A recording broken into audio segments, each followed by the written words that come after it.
Hey everyone, welcome to the video. Today I'm going to be talking about the 5 great platform sports cars for under $6,000. Now what this means is you can buy the car for under $6,000 and it's just a great platform to work off of, whether you want power or make a track, drift, whatever you want to do. I just wanted to make this list a little bit different than what other people have, so I hope you enjoy and let's get started. So first up on the list we have the Mitsubishi 3000 GT. This is also known as the Dodge Stealth, but the way they did the rear end of that car looks like shit, which is stick to the 3000 GT. Now there's 3 different models you can buy. You can buy the base, the SL, or the VR4, which is twin turbocharged. Now the thing is, the only reason why I'm mentioning the base and the SL model is because you can actually buy the engine from the VR4 $2,000 to $3,000. Only thing is, the VR4 is all-wheel drive, and the other ones aren't. They're rear-wheel drive, so it's a little bit different. But if you buy the SL model and you don't want to do an engine switch, the SL model has a nice 221 horsepower and about 204 foot-pounds of torque at 4,500 RPM. This is a V6 DOHC engine, and it's 24 valve. The reason why I'm not bringing up the base at this point is because the base uses the SOHC motor V6. It's only 12 valve, and it's like 160 horsepower, which really isn't that great after all these years. It's definitely not even close. Now, if you go with the VR4 3000 GT, which is the all-wheel drive, turbocharged, DOHC, 24 valve, you get about 320 horsepower and about 315 foot-pounds of torque. And this is at 2,500 RPM. So it builds boost pretty quick. And if you get that model, you can always mess with the turbos and make it a really fast and fun car. Especially with all-wheel drive hooks up, just throw on some bigger tires, you're good to go. So number 2 on the list, we have the Z32 and Z33, which is the Nissan 300ZX and the Nissan 350Z. Now, these are 2 great cars, good platforms, and let's talk about the Z32 first. So, the Z32 comes with, you can just buy your base model, or you can buy the twin turbo. Now, twin turbo models for this car is very expensive. You're talking about 9, 10, 11,000 plus. I've seen even higher, which is just ridiculous. But if you buy the base, you can buy the engine for the car, and it only costs about $1,000 to $2,000. So the Z32 300ZX uses a 3-liter V6 engine. This engine makes about 222 horsepower and about 200 foot-pounds of torque. Now, this is a good car if you want to do the twin turbo engine setup.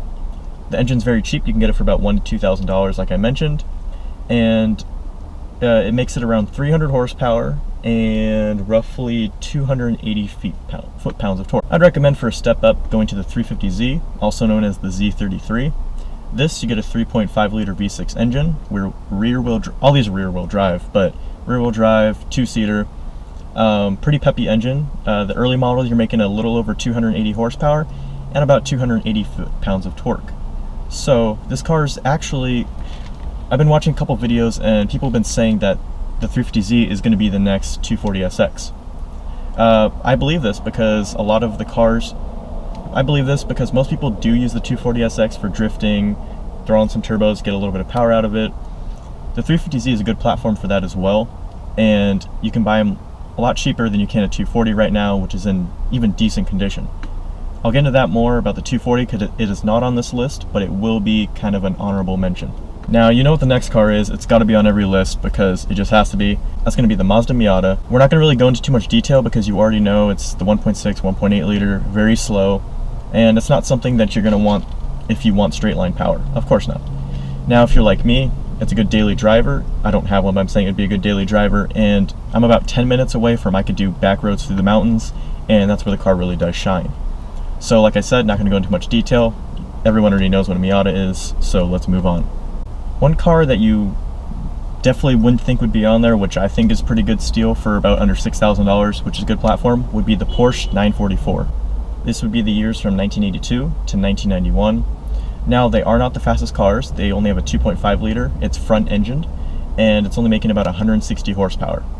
Now with Porsche, it's a very comfortable car to drive, as I've heard, and it is good in the back roads, but it is not that fast. The reason why it is on here is because a lot of people do an LS swap, and because it's front engine, it's just easy platform to build it on, and people just throw in a V8 and make it a pretty cool car. Honestly, I think this car is aged really well, as you can see in the pictures here somewhere. Yeah, aged really well, and I think it's an awesome car, and honestly, I think I'd want one. Now the last car I'm going to mention is pretty random. This is going to be the 1999 to 2004 Mustang GT. Now you're thinking, why the hell would I put a Mustang GT on there? I'll admit, besides hitting crowds, Mustangs have really great platforms, and you can find a bunch of aftermarket parts, and for this model it's relatively cheap to do these builds. You can buy a full bolt-on kit from American Muscle. If you've never been to that website, it's basically it's mainly for Mustangs.